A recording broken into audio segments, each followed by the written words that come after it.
fuego en tu mirada, un poco de insatisfacción, por esa mujer. ¿Te acordás? He sabido que tu prima es Fabiana Cantilo. Ella tiene una canción que en un momento dice: ya fue, yo me bajo de este tren. ¿Qué te parece que va a decir eso entre vos y Horacio el día posterior a las PASO? Yo no me bajo ningún tren, conduzco la Argentina con una locomotora, con todos los vagones, donde va a haber 46 millones de argentinos con coraje. Hay que generar un cambio de régimen económico. Reforma del Estado, reforma del Banco Central. ¿Reforma laboral? ¿Reforma tributaria para que los que más tienen más paguen? No puedo contestar eso así. El cepo se elimina el día 1, verdadero. Pero claro, por supuesto. La gente va a poder utilizar el dólar y no va a tener miedo de irse al... No se va a ir al dólar porque va a tener realmente la posibilidad de utilizar el dólar como moneda corriente. Y te quería preguntar si vos tenés un arma. En el campo tengo un arma de toda la vida. ¿Viste? El que quiere estar armado, que anda armado. El que no quiere estar armado, que no anda armado. Y vamos a cazar pajaritos, palomitas.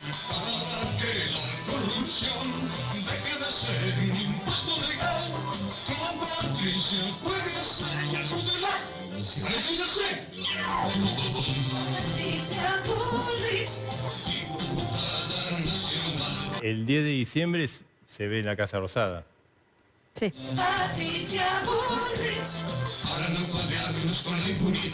Vos fuiste montonera, Patricia Bullrich. Yo no fui montonera, pero tuve un involucramiento muy fuerte desde muy chiquitita. De un momento en el que nos jugábamos fuerte por la Argentina. Una Argentina de utopías, de sueños. Y militábamos mucho. Y arriesgábamos nuestra vida. Hoy Patricia Bullrich dijo textualmente: yo ya he dicho que si hay algo que caracterizó los 10 años del expresidente Menem, es una falta absoluta de ética. ¿Esa no es Patricia Bullrich? Diputada nacional, vote para adelante. ¿Quién es el que está al lado? Es Menem. El justicialismo de la capital lanzó su campaña. Estamos buscando un camino, ayúdennos a seguir buscándolo. Durante toda la campaña nosotros escuchamos que Macri dijo que Ibarra era inútil.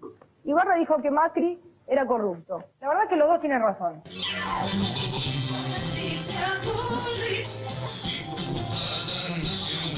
Patricia Bullrich sale de la Secretaría de Política Criminal y pasa a ser la nueva ministro de Trabajo. Ministra, ¿qué tal? ¿Cómo están? ¿Fracasó el modelo económico y ustedes no lo reconocen, ministra? ¿Y por eso estamos de ajuste en ajuste? Esta regla implica hoy un esfuerzo y un sacrificio al 30% de los jubilados. Al no darle trabajo a la gente, al bajarle el sueldo a los jubilados. Estamos poniendo esta regla tan firme, durísima, pero creemos que lo tenemos que hacer. Te ha tocado el peor momento, Patricia. Sí. ¿Sabés que la gente dice de vos que sos muy valiente en este momento? Sí. Y muy ejecutiva. Sí. Arremetés con todo y contra todo, no se detiene ante nada. Sí. Si tengo que escuchar a una ministra de Trabajo que defiende una disminución de salarios, una disminución de haberes de jubilados, la verdad, creo que ser valiente para descontarle a los jubilados y pensionados de la República Argentina, lamentablemente ser valiente con los que menos tienen, no, y van para a mí no reponer es las un jubilaciones. elogio. Yo le aconsejaría que hagan un paredón y nos fusilan a todos. Así se termina el problema de los jubilados.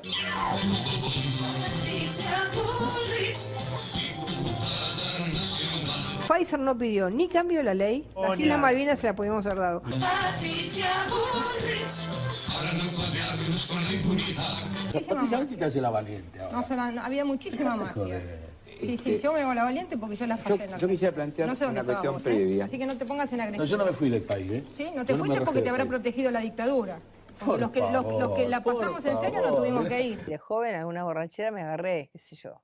¿Cómo se llama el aparatito este? Control de alcoholemia y bueno, me paró, me hizo un primer test, me dio positivo, finalmente se llevaron el auto, prácticamente no había tomado, es decir, habré mojado los labios nada más. Fue increíble porque me dio 5.1 y era 5, ¿viste? 5.1, no pasa nada. Estamos acá con la diputada nacional Patricia Bullrich. Sacamos esta cifra que es terrible, ¿no? 14.235 imágenes en un chico que mira 2 horas de televisión, entonces lo que queremos es justamente trabajar este tema. Un gato que sigue un ratón en Tom y Jerry, y que le pega con un martillo, queda aplastado así, después se infla de vuelta y sigue corriendo, eso es considerado violencia. Eso son lo que nosotros consideramos violencia menor. Por ejemplo, violencia mayor, te puedo contar una experiencia de un programa de Robotech donde hubo 31 muertes efectivas en 30 minutos. Hicimos todo lo posible para salvarlo, pero perdió mucha sangre.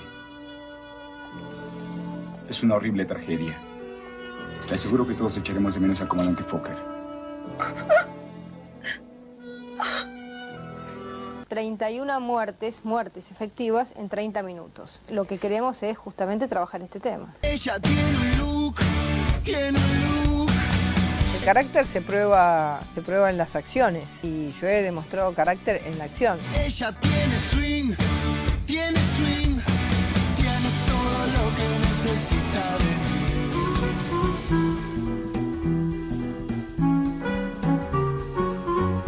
Bueno, estamos comenzando un nuevo episodio de Siempre Soy en la versión audiovisual que está saliendo por Canal Red en España, para toda América Latina, en la televisión digital terrestre de Madrid y otras comunidades de España.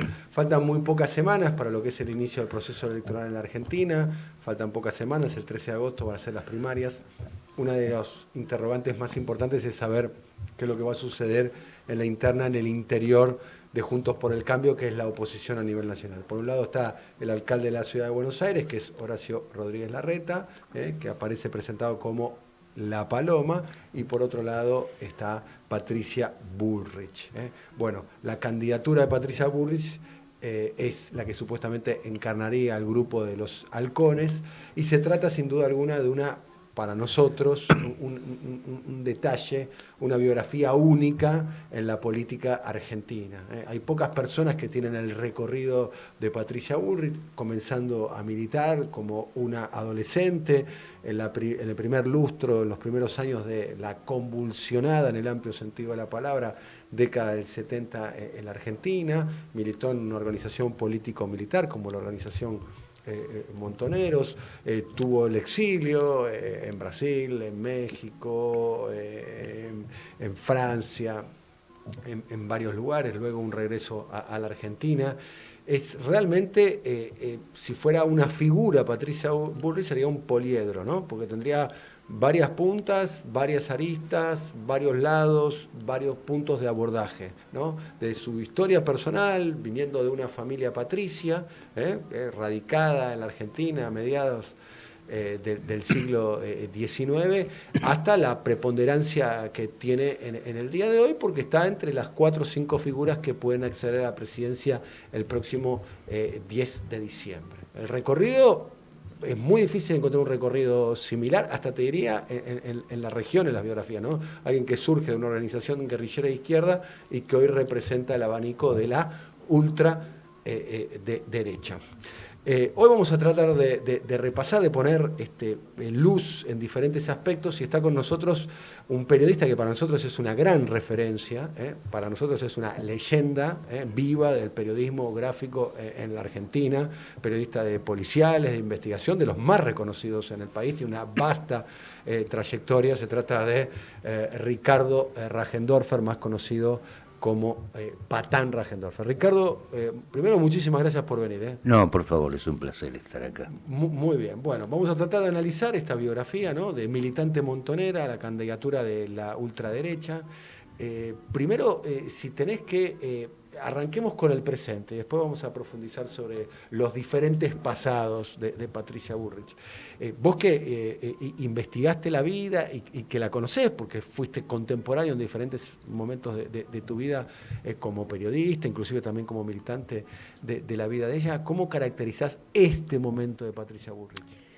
Mira, es un momento muy peculiar, o sea, por empezar, esa característica de poliedro a la cual te referiste antes, que supone haber atravesado todo el arco ideológico escalonadamente, porque generalmente cuando alguien pasa de la izquierda a la derecha o de la derecha a la izquierda, lo hace de golpe, lo hace de un solo salto, aunque haya tenido desde luego una maduración previa, pero lo de ella fue absolutamente escalonado.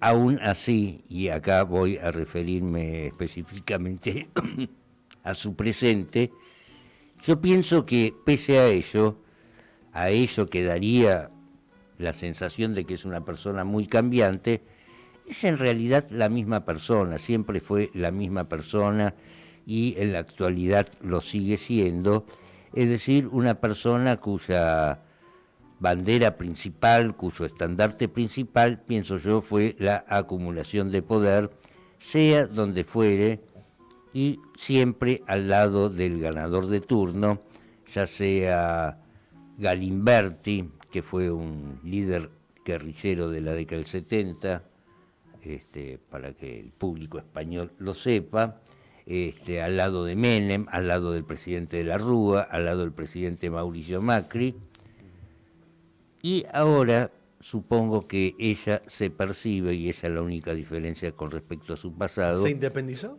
Ella pienso que se percibe la ganadora de turno, ¿no? Que le llegó el momento. Que le llegó el momento a no tener que estar como hasta ahora estuvo, como ladera de alguien. Bien, eso es el primer elemento. Estamos hablando del presente. Ahora vamos al casillero 1. ¿No? Es interesante, Patán, la discusión que se está dando entre Horacio Rodríguez Larreta y Patricia Bullrich, porque estamos hablando de dos expresiones de familias con mucha tradición política en la Argentina, ¿no? Los Rodríguez Larreta ya son 3 o 4 generaciones que intervienen públicamente, hay casos de ministros a principios del siglo pasado, pero en el caso de Patricia Bullrich, ¿no? Estamos hablando de su tatarabuelo, que fue, según lo leí en tu libro, fue un mercenario alemán peleando en la guerra entre el Brasil contra la Argentina, fue tomado como rehén y vino aquí a la Argentina. Como prisionero. Como prisionero, y luego fue liberado. Y compró y se dedicó a unas hectáreas de tierra y se dedicó a la actividad comercial. Fue arraigándose en el sentido literal de la palabra. Hagamos las diferentes piezas del abolengo de Patricia, ¿no? Patricia Bullrich, una familia patricia en Argentina, después está Luro, la familia Pueyrredón, contanos.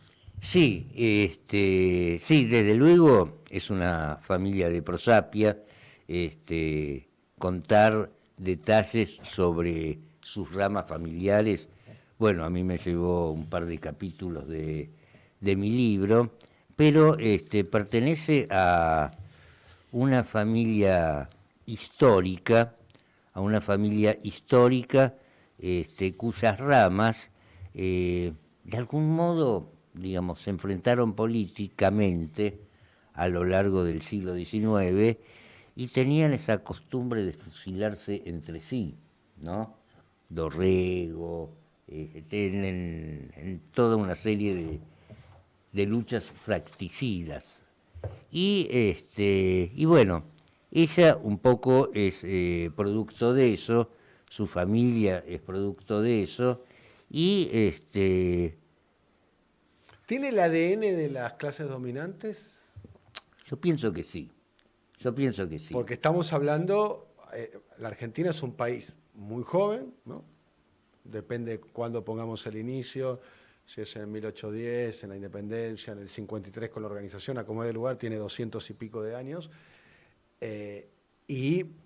La familia de Patricia Bullrich tiene de alguna manera los antecedentes de lo que fue la conformación de la élite de la Argentina. Exactamente, es una de las familias, como se dice usualmente, oligárquicas, tanto política como económicamente, ¿no?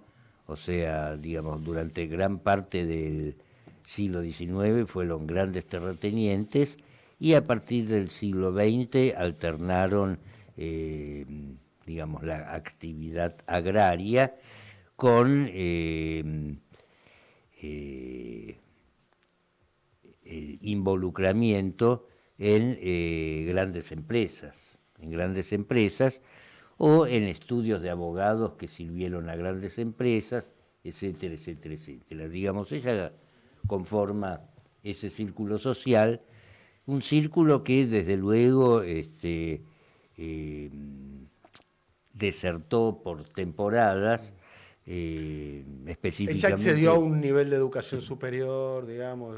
Mira, su nivel de educación superior, ese es un punto interesante, porque vos la escuchas hablar y no tiene una apariencia de nivel de Fue al educación. colegio secundario, al Bayard. Fue, exactamente, Es fue un colegio al de la primario clase, y al secundario, que al es un Bayard. colegio de la élite porteña, ¿no? Exactamente, es un colegio caro, digamos, cuyo nivel académico no es el mejor, ¿no?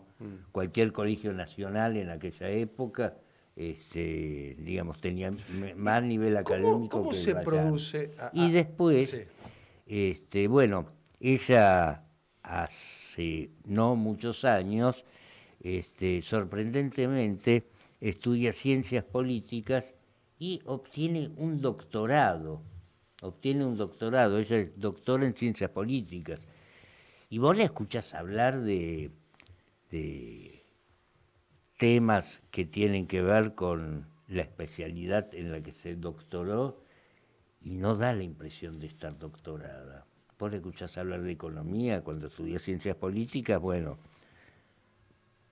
alguien dijo alguna vez que la economía es el motor de la historia, cuando le escuchás hablar de economía, dice cosas inentendibles,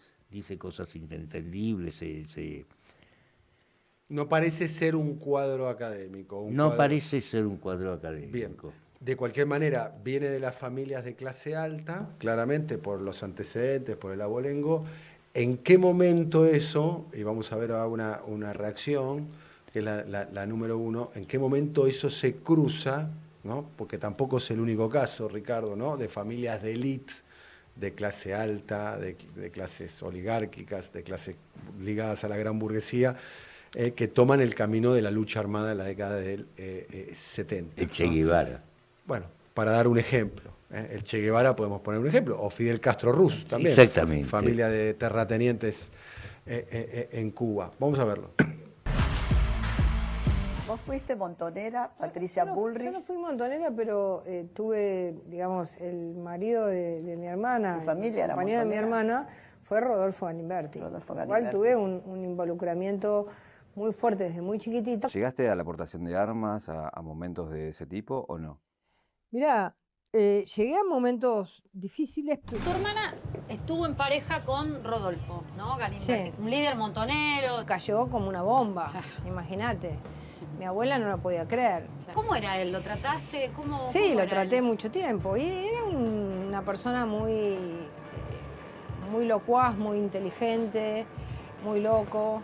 Él me ofreció llevarme a algún lugar. Llegué a tener situaciones en las que, digamos, me escapé cuando vino un auto que era de la Escuela de Mecánica de la Armada y salimos todos y 2 o 3 murieron. Y yo salí corriendo, me subí a un colectivo, no sé cómo, tiré el tapado que tenía y bueno, y zafé. De un momento en el que nos jugábamos fuerte por la Argentina, una Argentina de utopías, de sueños. Y nosotros, teniendo 15, 16 años, gritábamos eso. Pensábamos y pensábamos que la violencia era el camino a la liberación, que de ahí íbamos a sacar un hombre nuevo, que de ahí íbamos a cambiar las cosas. Y militábamos mucho y arriesgábamos nuestra vida. Haré la historia de un ser de otro mundo, de un animal de galaxia. Cuando la ex compañera Patricia Bullrich militaba en la Unidad Básica Vita Capitana, y cuando los jóvenes la escuchaban hablar a esta compañera y tenían ganas de agarrar el fusil. Y comprendió que la guerra era la paz del futuro. Y hoy la ven y no lo pueden creer. Iba matando canallas con su cañón de futuro. A ver, varias cuestiones para analizar ahí. Primero, erróneamente se le adjudica el nombre de Carolina Serrano, ¿no? Vos en tu libro lo dejás con mucha claridad. No era el nombre de guerra, sino simplemente el nombre de la documentación falsa, ¿es así? Exactamente. Y en algún momento cuando se produce la escisión del grupo de Galimberti con Montoneros, se publica un comunicado en el cual aparece una tal Carolina Serrano. No se especifica quién es esa Carolina Serrano en ese momento, pero su nombre de guerra o su apodo era Cali, exactamente. Digamos, Carolina Serrano creo que consiguió un juego de documentos truchos que tenían ese nombre. Su participación en Montoneros, vos identificás algunas cuestiones en particular. Una, habría hecho un trabajo de inteligencia previo a lo que terminó siendo después el secuestro de los hermanos Born.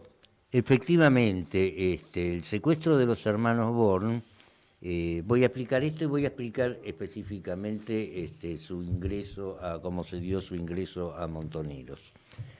Con respecto a lo primero, con respecto al secuestro de los hermanos Born, cosa que se produce en 1974, esa fue una operación de la columna norte de Montoneros. Uno de sus jefes militares era Galimberti, su cuñado.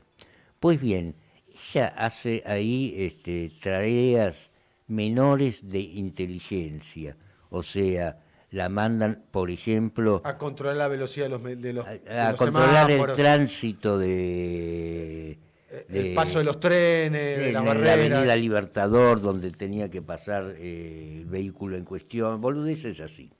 Ella no sabía cuál era el objetivo, claramente. Ella creo que no sabía cuál era el objetivo, esas cosas se compartimentaban, digamos, aún se le compartimentaban a las personas que no tenían un rol determinante, pero sí una participación periférica en ese tipo de cosas, ¿no?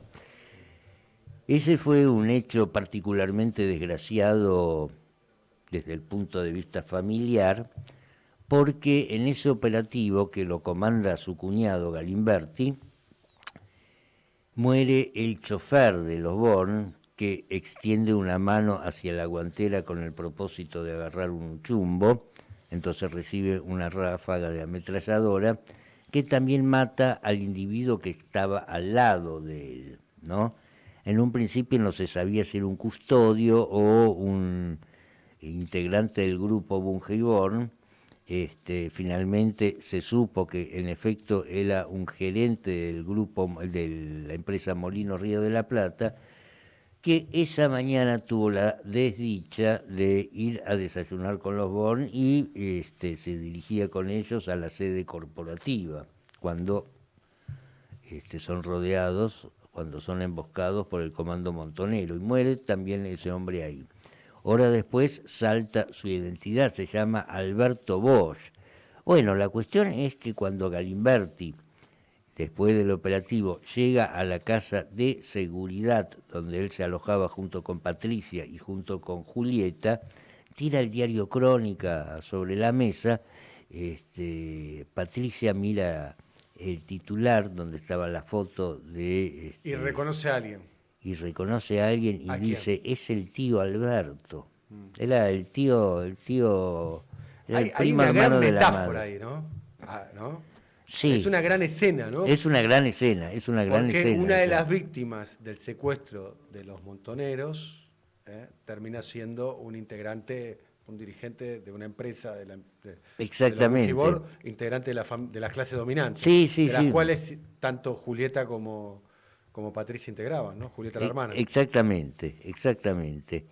Y en ese sentido, sí, hay toda una metáfora ahí, digamos, la historia posterior de estos personajes, la sociedad de Born con Galimberti, etcétera, etcétera, etcétera, digamos. Estamos hablando del secuestro de los hermanos Born al año 1974, fueron un rescate de $60 millones. Exactamente, fue un rescate de 60 millones de dólares. Hasta ahora se supone que es el secuestro extorsivo más taquillero de la historia de los que se conocen. Exactamente. Por lo menos de los que se conocen, ¿no? Y a valores actuales serían como 1000 y pico. Exacto. ¿No? Y la guita esa fue también la piedra angular de la escisión o de la ruptura del grupo Galimberti con Montoneros.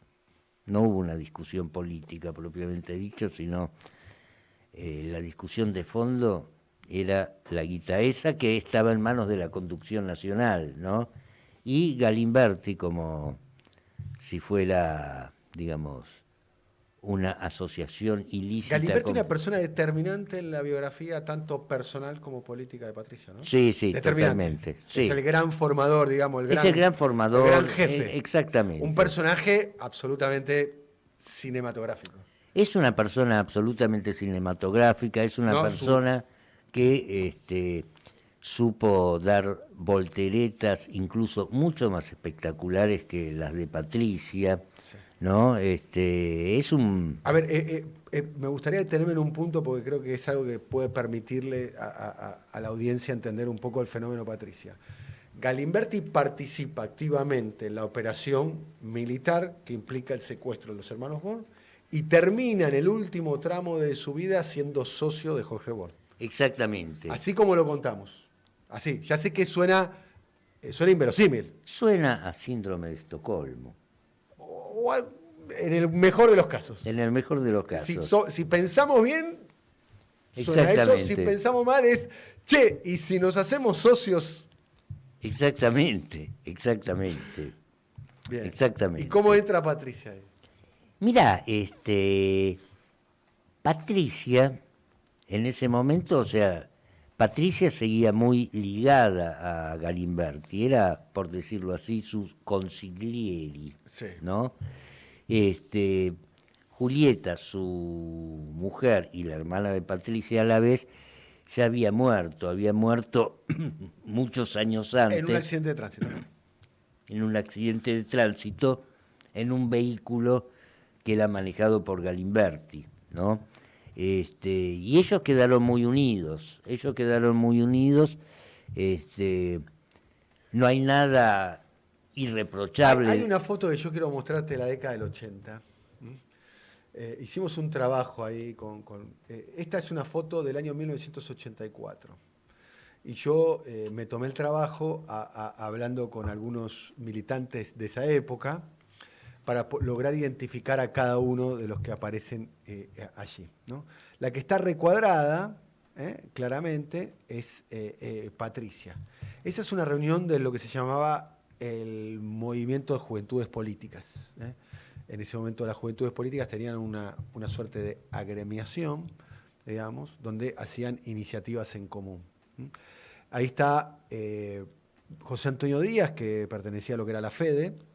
Después fue un gran secretario de redacción de la revista Noticias, ya dedicado al periodismo, ¿no? Eduardo Sigal, ¿no? Que hace poco fue funcionario, también en aquel momento integrante de la Federación Juvenil Comunista. Alejandro Barté, que en ese momento pertenecía a la Juventud Intransigente. Exacto.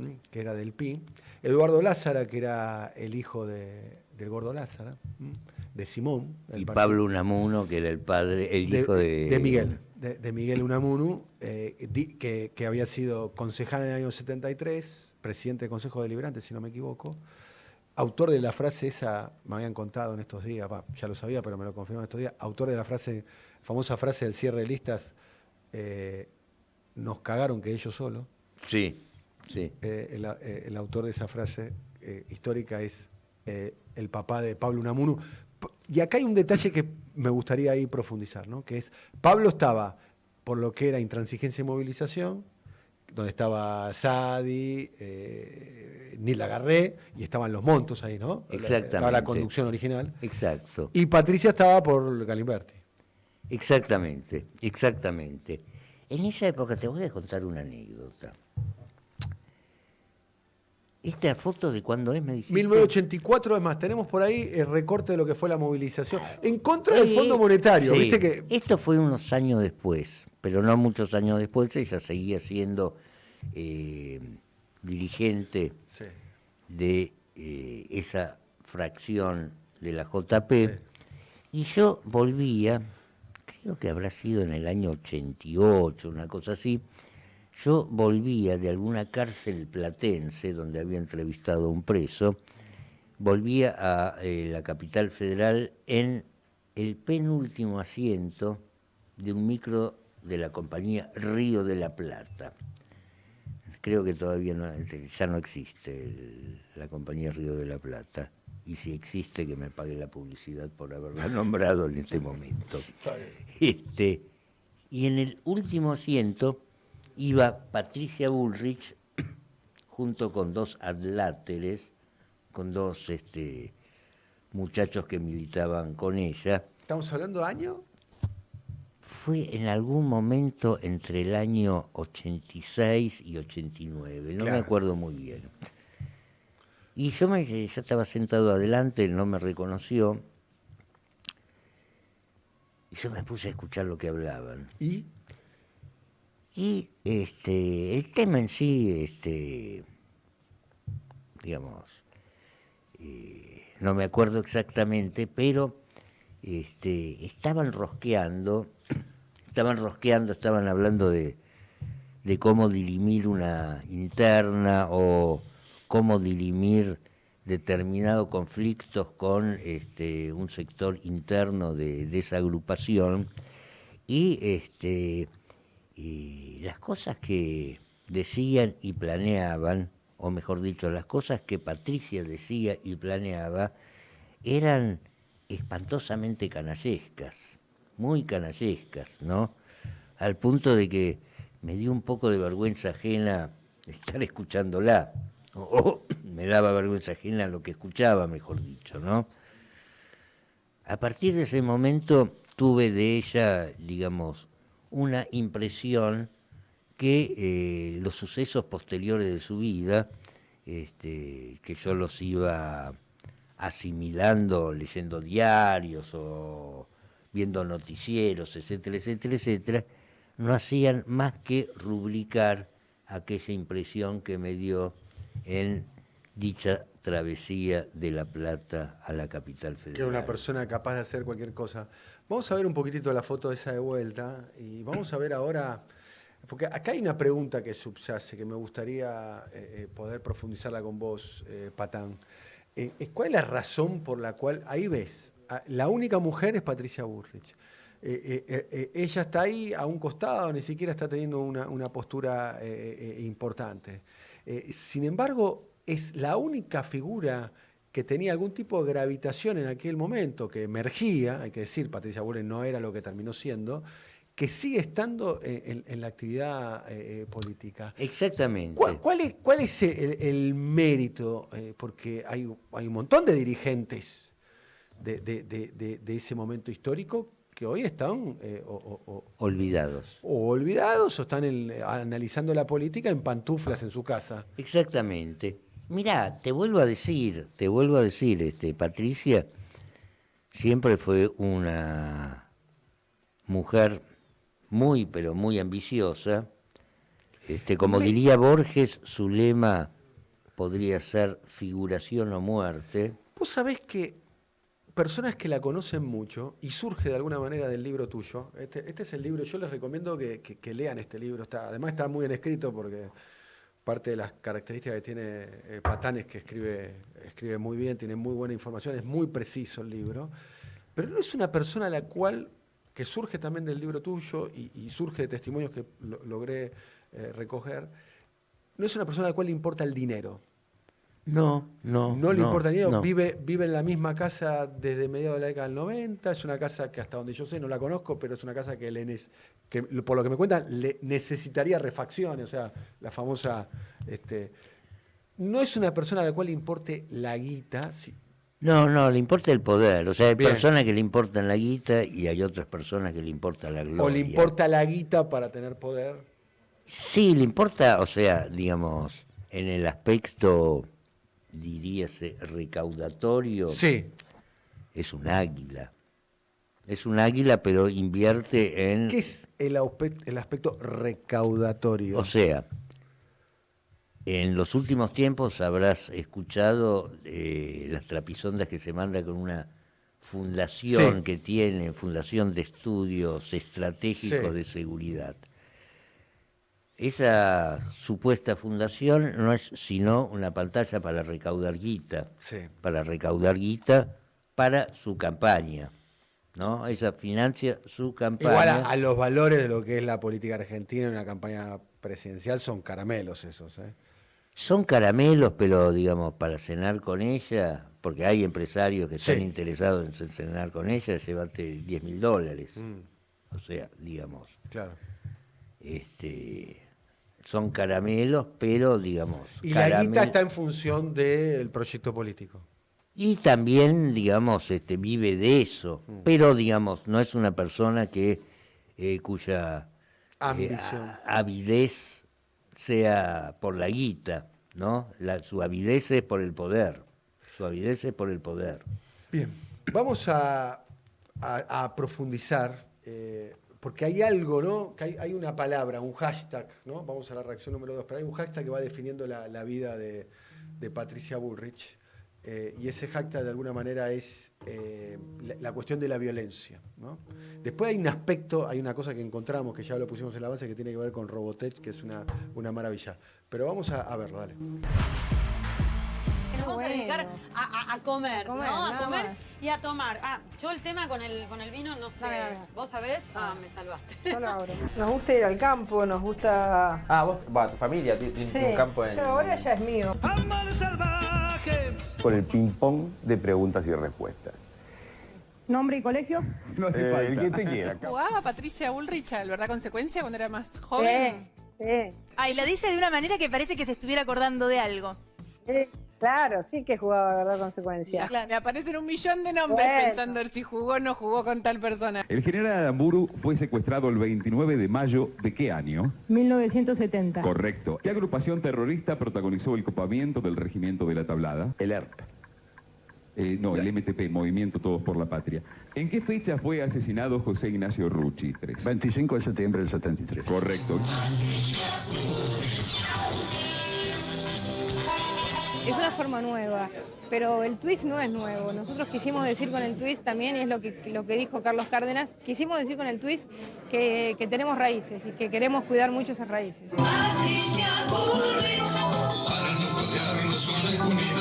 Haciendo cosas en TikTok. Hola, soy la compradora designada de la casa. Me llevo un guante, me llevo un barbijo. Bueno, bien.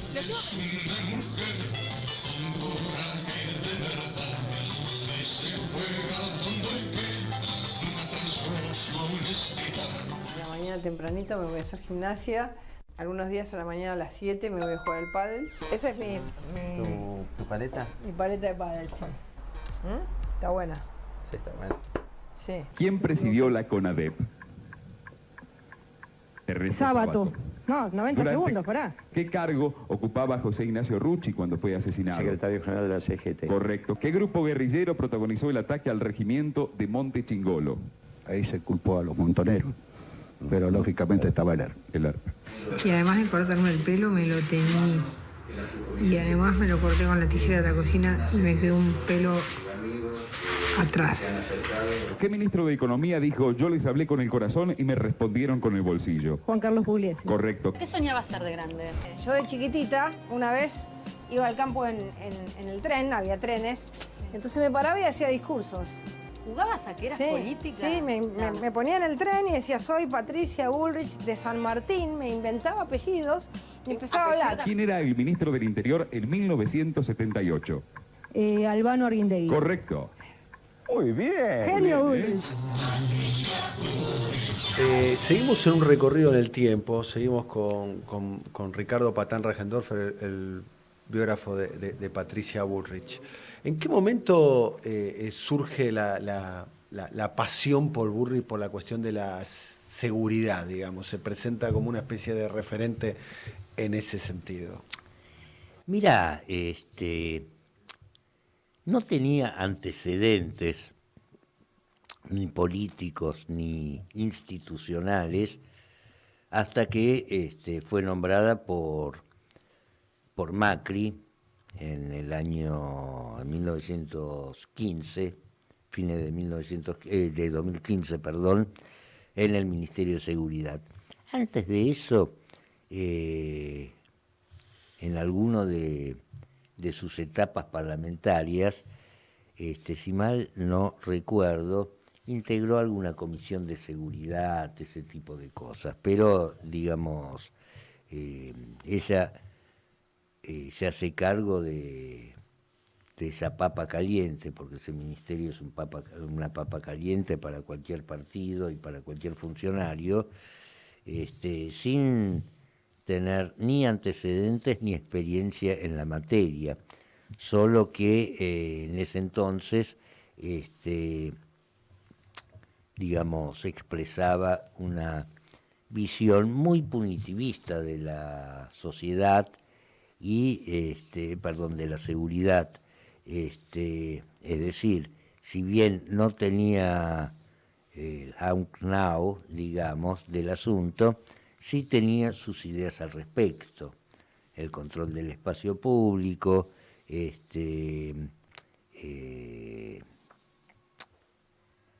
políticas punitivistas, políticas que tenían que ver con, digamos, la criminalización de sectores, etcétera, etcétera, etcétera, todo ese tipo de cosas. Que es un poco parte de su despliegue actualmente como candidata presidencial. Exactamente, ¿no? Ella está planteando un poco a todo o nada, mano dura. ¿Qué hay de su vínculo con el Estado de Israel? ¿Cuánto hay de mito y cuánto hay de realidad de su vinculación con Israel? Cuando hablamos de Israel estamos hablando también de proveer pertrechos para la seguridad, todo el negocio que encierra la cuestión de la... Mira, se dice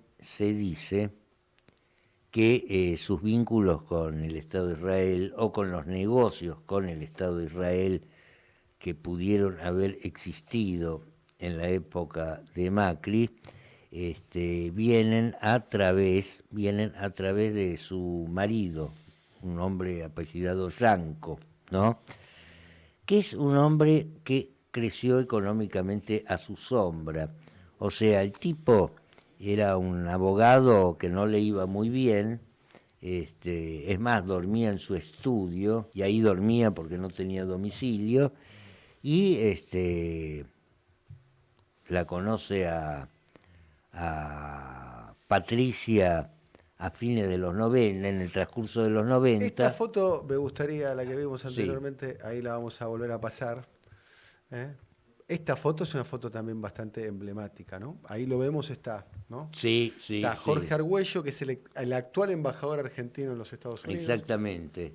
Está Gustavo Vélez. Gustavo Vélez. Que hasta hace poco era el jefe de los asesores presidenciales de Alberto Fernández y fue ministro del Interior. A Néstor Kirchner. Un Néstor Kirchner antes de ser Néstor Kirchner. Ahí está Rodríguez, quien fuera ministro de Trabajo de Carlos Menem. Y también, ahí, casi como una excepcionalidad, única mujer también, Patricia Bullrich. Está Patricia Bullrich. Te seguía diciendo con respecto al marido. Sí. El tipo, digamos, con ella a su lado, le entra a ir bien, fundamentalmente por los contactos que ella le propicia en el mundillo de la política, y dicen que, yo no lo creo tan así, dicen que Yanko habría sido el factotum de sus negocios con el Estado de Israel. No creo que haya sido así, puesto que el lobby israelí deposita sus intereses o sus gestiones en personas más serias que el tal Yanko, ¿no? En ese sentido, la figura más emblemática es Mario Montoto, en ese sentido, ¿no?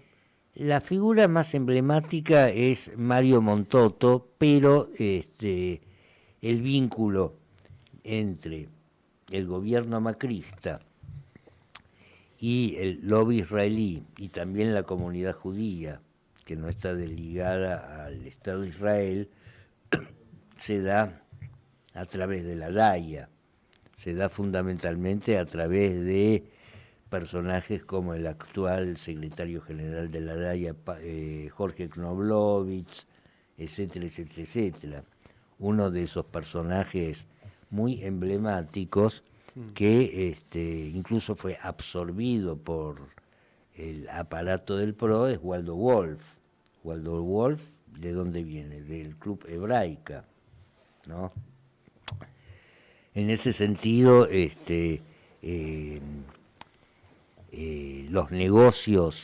los negocios entre Israel y el gobierno macrista, los tratos comerciales entre Israel y... Yo hablaba, además de las cuestiones de la vinculación política, ¿no? Porque una cosa que subyace a Patricia Bullrich es, bueno, su terminal es la Embajada de los Estados Unidos y la Embajada de Israel, con toda esa comunidad de intereses alrededor de eso, ¿no? Básicamente por las posturas que ha tenido en casos muy emblemáticos. Sí, fundamentalmente con la Embajada de Estados Unidos, ¿no? Lo cual, digamos, significa por interpósita persona, digamos, sus buenas relaciones con la Embajada de Israel. Se mete en esa historia el caso Nisman. Nisman, me estoy refiriendo a aquel fiscal que, entre comillas, investigaba el atentado tanto a la Embajada de Israel como a la sede de la Mutual Israelita de la AMIA, y que se termina suicidando, hecho que se convierte tal vez en el primer caso del lawfare en la Argentina, ¿no? Su transmutación en términos de relato de aquel suicidio en asesinato, ¿no? Lo cual dio pie a la enumeración de muchísimos... Ella estuvo muy involucrada de alguna manera en lo que muchos interpretan como el encubrimiento. Al encubrimiento, y también estuvo muy involucrada en la denuncia. Estuvo muy involucrada con Nisman. Nisman, en realidad... De hecho, Nisman, antes de, que es la teoría que nosotros tenemos, antes de tomar la decisión de terminar con su vida, estableció una serie de comunicaciones. Exactamente, el tipo con debido la a Patricia Bullrich, ¿no? Con Patricia Bullrich y con su amiga de entonces, Laura Alonso. La muerte de Nisman, entre otras cosas, reveló el verdadero talante de su persona, ¿no? ¿De quién? De Nisman. Nisman era, digamos, un tipo muy oscuro, y no solamente porque... no solamente por su vida privada, etcétera, etcétera, etcétera, que es lo menos importante, sino por el modo en que encubría a los verdaderos culpables del atentado a la AMIA, que no se sabe quiénes son, y no se sabe quiénes son, entre otras cosas, porque, digamos, este hombre perdió un tiempo valiosísimo. Ya se sabe que en una investigación criminal el tiempo que pasa es la verdad que huye, ¿no? La denuncia de Nisman se estaba cayendo en pedazos, y Patricia Bullrich y la Alonso lo presionan y le consiguen que hable, que explique, que argumente su hipótesis ante la Asamblea Legislativa, o sea, ante todos los diputados. Ante una comisión del Congreso. Ante una comisión del Congreso, ¿no? Y ahí se decide que la comisión sea televisada, y en el momento que se autoriza la comisión, la declaración de la comisión, y se anuncia que va a ser televisada, en ese momento es que... El tipo entra en pánico y se vuela la tapa de los hechos. Decide terminar con su vida. Vamos a ver el tape de seguridad. Creo que la Argentina necesita cambios, que necesitan mucha valentía, mucho coraje. Y te quería preguntar si vos tenés un arma. Tengo un arma de toda la vida.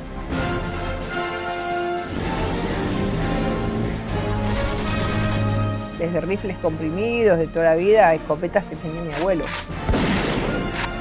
De chiquita las usaba. Íbamos a cazar pajaritos, palomitas. ¿Cómo hace una Bullrich presidenta el tema de los mapuches en el sur? Al que usurpe un pedacito de tierra, le saco el derecho a la tierra. Automáticamente. Claro, hoy nosotros tenemos que ir al rescate de los rosarinos, de los ciudadanos. Y tenemos que ir con todo el peso del Estado. Está proponiendo al ejército, a las Fuerzas Pero por Armadas, supuesto. y eso viola la ley. Pero mucho más viola la ley. Matar 173 personas, que es la tasa más alta de homicidios que tiene Rosario. El cambio en la Argentina no sea medias, no sea tibio. Desde la perspectiva penal se baja la imputabilidad a los 15 años para delitos graves. Un sistema de imputabilidad a los 14. Se tiene que terminar la Argentina del piquete y la Argentina de la extorsión. Y esto se combate con el Código Penal en la mano. Si yo usurpo la calle, estoy haciendo un delito infraganti. Todas esas personas tienen que tener causas.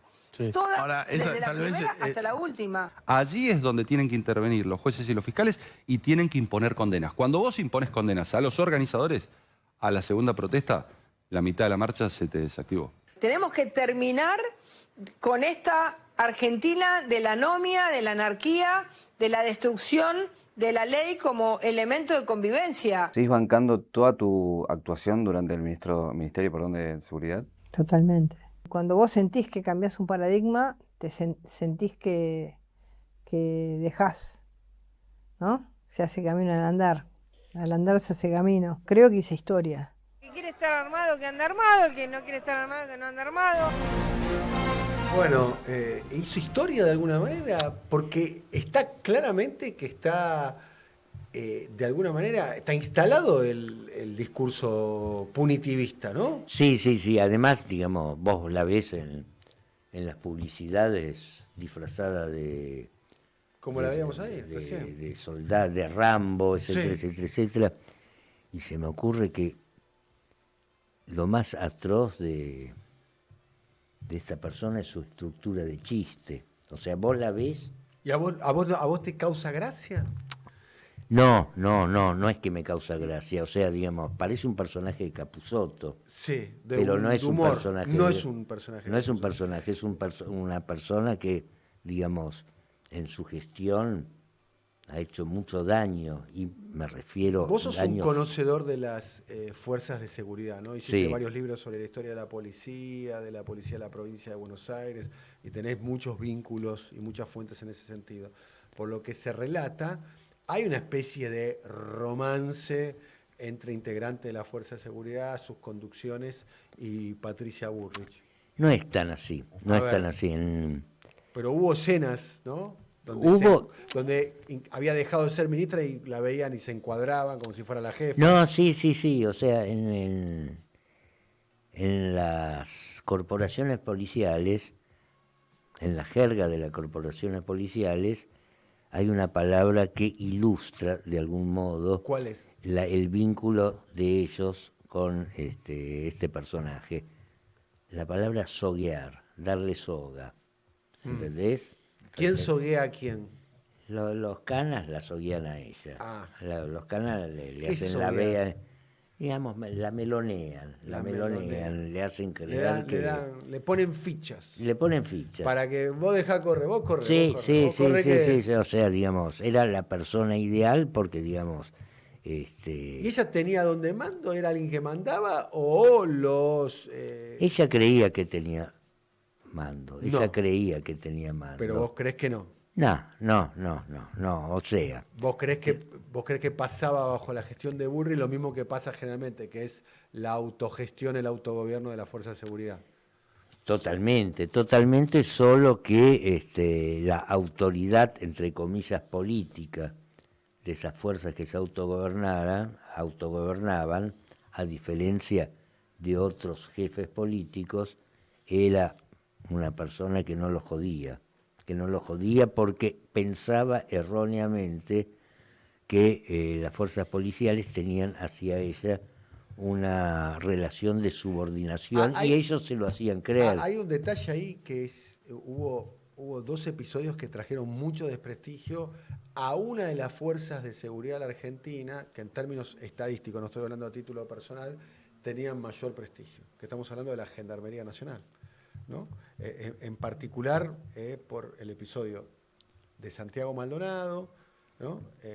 Y después otros episodios más, donde estuvo muy involucrado, bueno, las pericias del caso Nisman también, ¿no? Sí, o sea, digamos, ¿querés que te hagamos esto? ¿Querés que te matemos a alguien? Te lo matamos, no hay ningún problema. No nos jodas con respecto a nuestras cajas. Pero el resto te hacemos lo que quieras. La relación con la Gendarmería había comenzado de una manera desafortunada. Absolutamente. ¿No?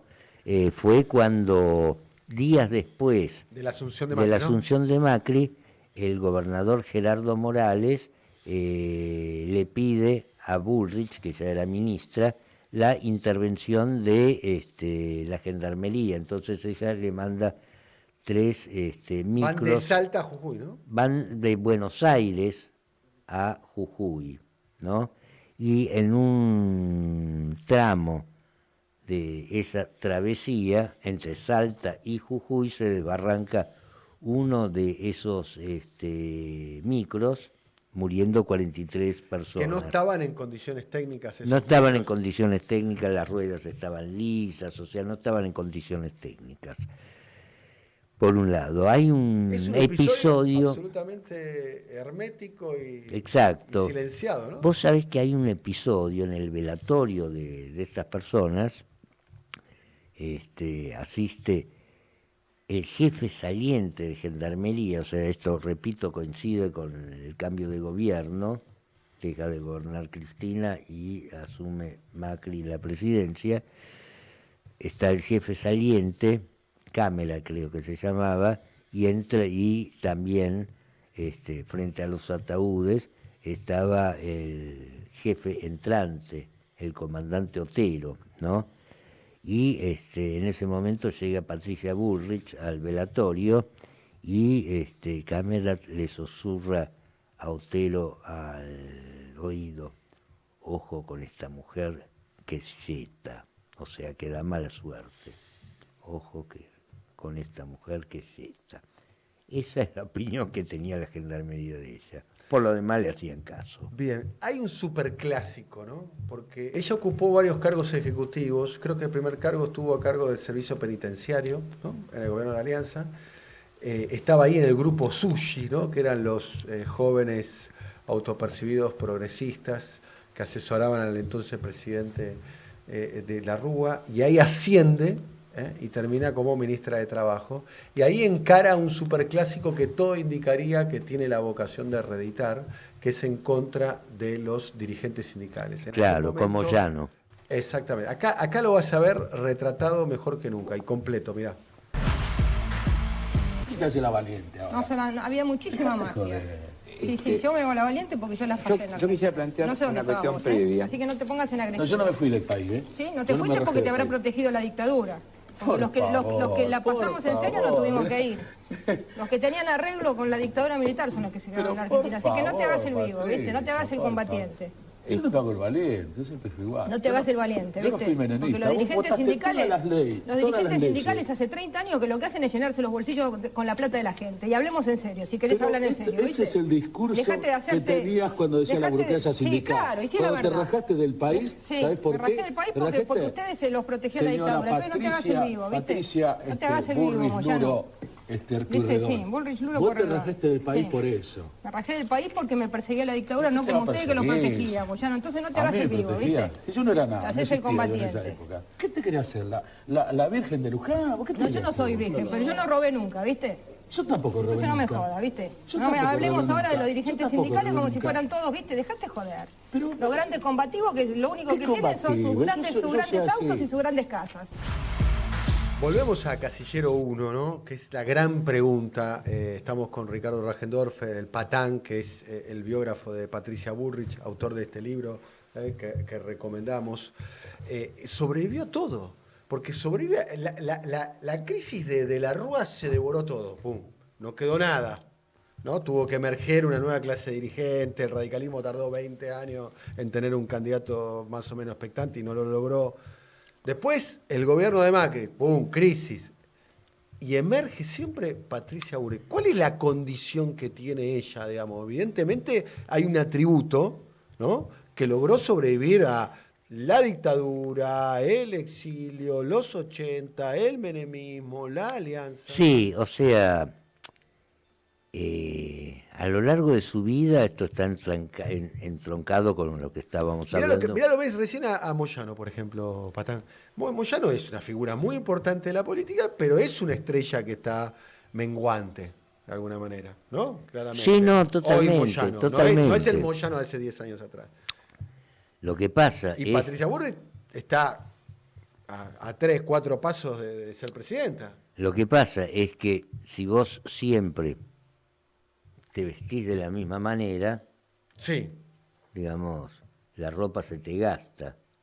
Bien. En cambio, si en lapsos más o menos próximos cambiás una y otra vez. Pero algo de más disfraz, debe tener ella. ¿No es una buena gestora, por ejemplo? ¿No se toma en serio las funciones? No creo que sea una buena gestora. Es una buena comunicadora de sí mismo. Bien. Esa es una de las virtudes que tiene.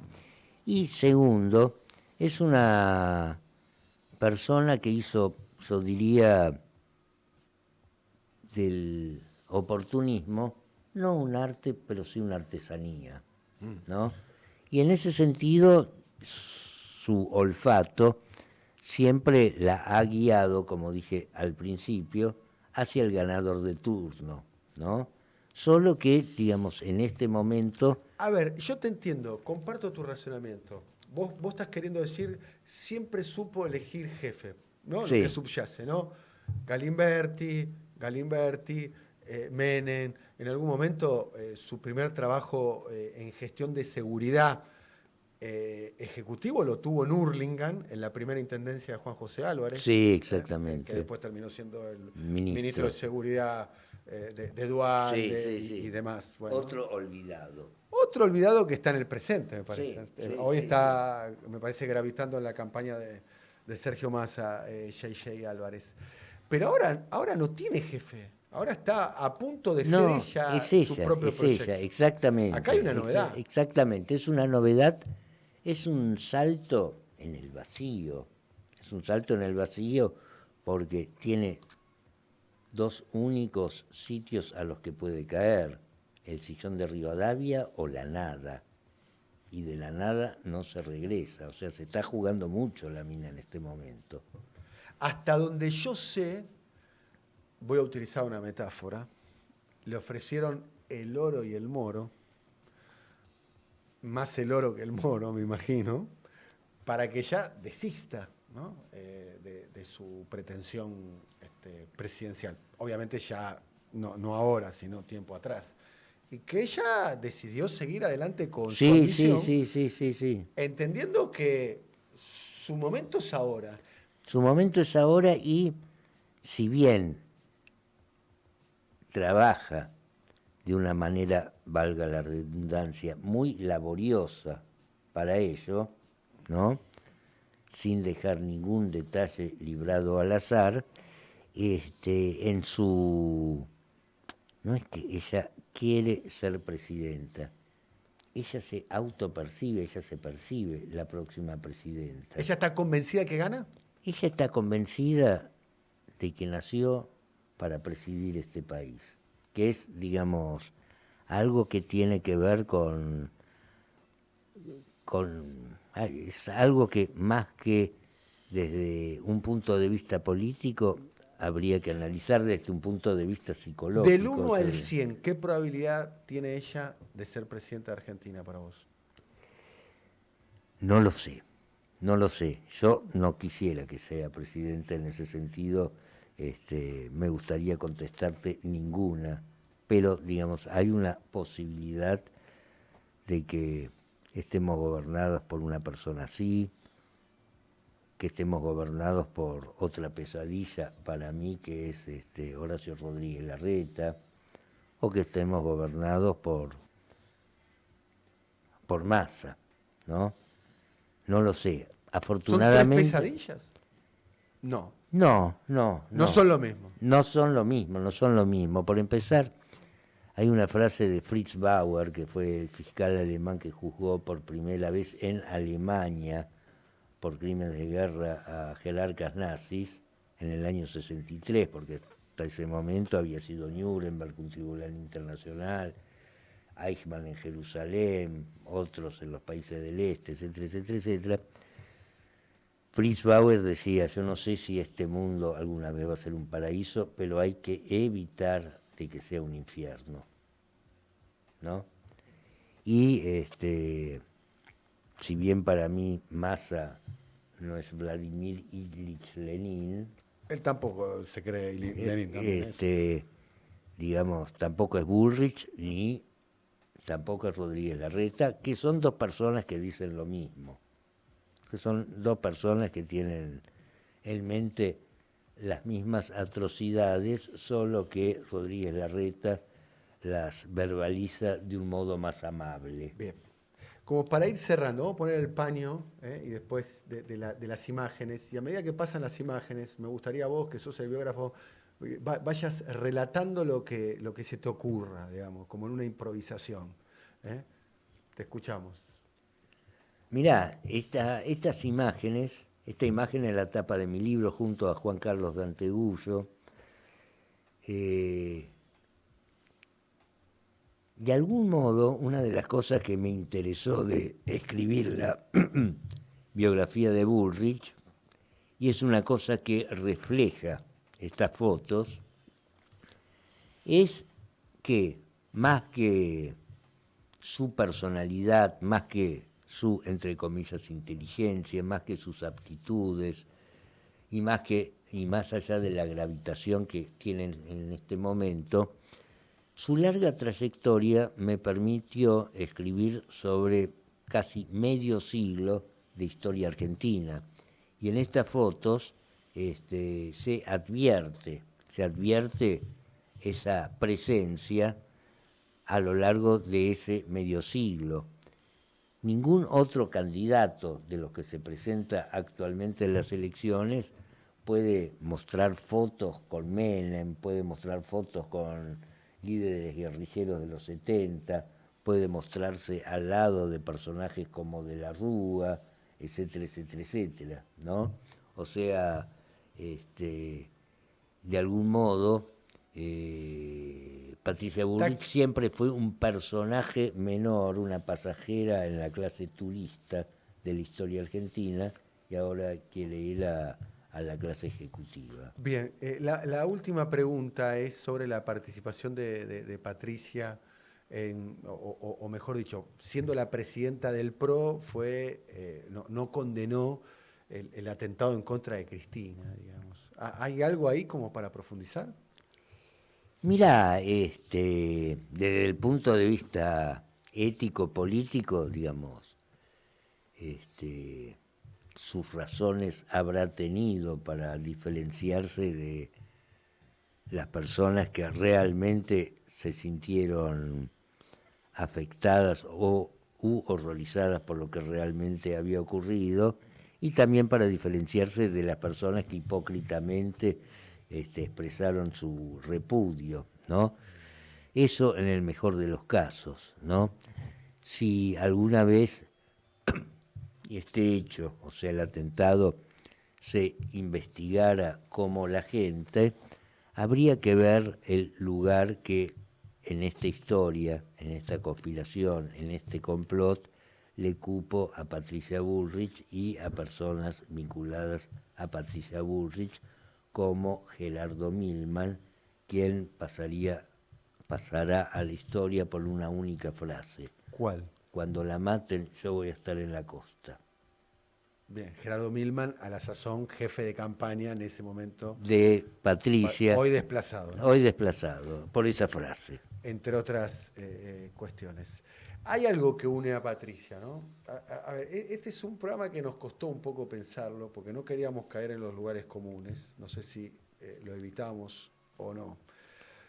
Y no queríamos caer, cuando revisábamos la cuestión de Montoneros, que es el grado 1 para analizar a Patricia, no queríamos caer en la cuestión de penalizarla por ese pasado y, de modo subyacente, penalizarla bajo la idea de de la teoría de los dos demonios, digamos, ¿no? Y es muy difícil, digamos, es un hilo muy delgado. Pero hay algo que está permanente en la vida pública de Patricia Bullrich, que es el uso de la violencia. De hecho, hoy plantea en su discurso público, cuando vos ves los spots de campaña, Patán, ves todo o nada. Es todo, si no es todo, es nada, ¿no? Que era, vos fuiste en aquel momento un joven militante de la década del 70, que tenía que ver mucho con el espíritu de la época. Sí, sí, me parece que esa frase se la afanó, ¿sabe de qué? De una canción de Quilapayún. Bueno, pero Quilapayún forma parte de todo el Exactamente, cancionero. pero la frase particularmente, quien no cambiará todo, no cambia nada, dice la canción de Quilapayún, Bueno. ¿no? Que es más o menos lo que dice ella. Y sí, digamos, lo que decís vos es muy acertado. Las dos cosas que dijiste vos. Primero, yo puedo, digamos, no estar de acuerdo con ella en su etapa macrista, en su etapa de la ruista, en su etapa menemista, etcétera, etcétera, etcétera, pero a mí me llama la atención que desde que aparecieron en las paredes de la ciudad de Buenos Aires unos carteles. Carolina Serrano. Carolina Serrano, todo el mundo se escandalizó. Todo el mundo se escandalizó por lo que, según mi óptica, fue la etapa menos cuestionable y tal vez más genuina de Patricia Bullrich, y también fue la etapa que compartió ella con miles y miles de jóvenes, que ya no son tan jóvenes, y muchos de ellos están desaparecidos, ¿no? Sí, hay por un aspecto en tu libro que surge, no sé, vivió en Madrid exiliada en la casa de Norman Brisk, Sí, ¿no? sí. O sea, formaba parte de la comunidad, de la Sí, bohemia, sí, de los exiliados sí. en Europa, y que no la pasaban bien. Exactamente. Pero se escandalizan por eso, no Sí. se escandalizan por el 13% de los jubilados, no se escandalizan por la muerte de Maldonado, no se escandalizan por la muerte del Rafita Nahuel, Sí. se escandalizan por eso, ¿no? De algún modo ella le va bien en este momento porque, digamos, hay un escenario amigable en este mundo que se está convirtiendo o que se ha convertido en una enorme república del Weimar, en alusión, para que el público lo entienda, al régimen que hubo en Alemania entre el fin de la Primera Guerra Mundial. Acierto las condiciones para el corrimiento a la derecha y el surgimiento Exactamente. del autoritarismo. Exactamente. Y a ver, de alguna manera uno siente, y creo que Patricia lo puede llegar a sentir, Patricia Bullrich lo puede sentir, que el clima de época la ayuda. De que hay algo en el mundo, en el aire ahora, de cierto corrimiento hacia la derecha, sí, que es propicia. Exactamente. Y yo hace unos días dije en una entrevista, ante el mismo tema, dije que si en este momento hubiese un corrimiento a la izquierda, Patricia Bullrich sería una especie de versión desmejorada de Rosa Luxemburgo. De Rosa Luxemburgo, ¿no? Muy bien. El libro es muy bueno, pero hay un detalle que te lo vamos a pasar el tape. Este es el libro, es muy bueno. ¿Lo vas a volver a reeditar ahora? Mirá, ¿Alguna revisión? Lanzaron una nueva edición hace unos días. Bien. Le tendría que agregar un capítulo porque este libro Claro. fue publicado en 2019 y Pasaron cosas. Estaría la posibilidad. Tenés que agregarle lo de Robotech. Lo de Robotech Sí, no tenés. sí, ese es maravilloso. Bueno, ponela. En serio te estoy diciendo, ¿no? Vos te lo estás tomando en joda.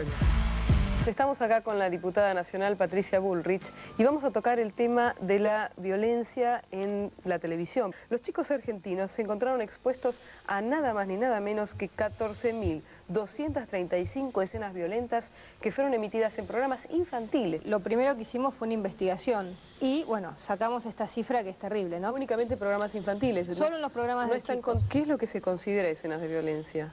Porque un gato que sigue un ratón en Tom Tom y Jerry, y que le pega con un martillo, queda aplastado así, después se infla de vuelta y sigue corriendo. ¿Eso es considerado violencia? Eso son lo que nosotros consideramos violencia menor.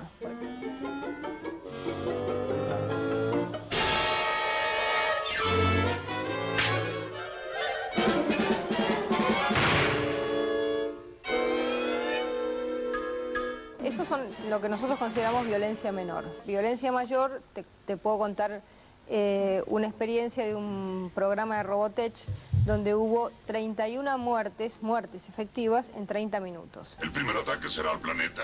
Informe a todas las naves.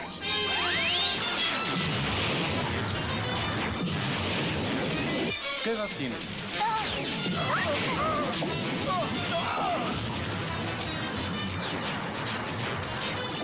Así que hubo una muerte por minuto. Un poquito menos.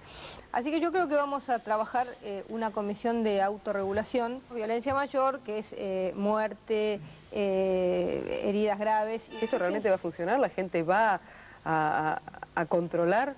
Yo pienso que sí. Bueno, ahí la veíamos como una reguladora de la violencia, ¿no? Ahí la vemos como una reguladora de la violencia, exactamente. Claramente, ¿eh? Exactamente. Una observadora del exactamente. tema. Bueno, si reeditás el libro, el capítulo de... ¿Hablaste con Patricia para el libro? No. Yo decidí no hablar con ella. Y ahí, cuando salió el libro, pocos días después de que salió, ella estaba en campaña. Para Macri, y hacen un acto partidario en las Barrancas de Belgrano, y en un momento dado la filman charlando con un grupo de partidarios, todo transcurre muy amablemente, hasta que alguien le pregunta, ¿leíste el libro de Regendorfer? En ese momento el rostro se le transfiguró y se hizo humo, desapareció de ahí enseguida, ¿no? No sabés si lo leyó. Lo leyó porque hace poco la escuché por televisión, le hicieron una pregunta sobre su pasado, y ella dice, no, eso salió en un libro que escribió Regendorfer sobre mí, pero no es verdad. No es verdad. No es verdad. Ricardo, gracias querido Patán, ¿eh? No, fue un placer. Un placer. ¿Te gustó lo que vimos, el Sí, trabajo que armamos? Me gustó, me sentí muy cómodo y lamentablemente ahora tenemos que suplir el tradicional café en algún tugurio por encuentros en estudios de radio o televisión, pero cosa de la modernidad. Está muy bien. Bueno, muchas gracias a todos. Primero, muchas gracias por acompañarnos en este nuevo episodio. Estén atentos que va a haber una transmisión especial para el 13 de agosto, donde va a participar, vamos a estar nosotros con Siempre Soy, Canal Red, pero va a estar Futurock, El Destape, Gelatina, Mate, Revista Crisis, y nos vamos a sumar nosotros. Gran transmisión el 13 de agosto, vamos a estar ahí y vamos a pedir que nos acompañen. Así que, primero, muchas gracias por acompañarnos. Segundo, como decimos siempre, segundo, no te lo podés olvidar nunca esto. Segundo, Francia. Chao.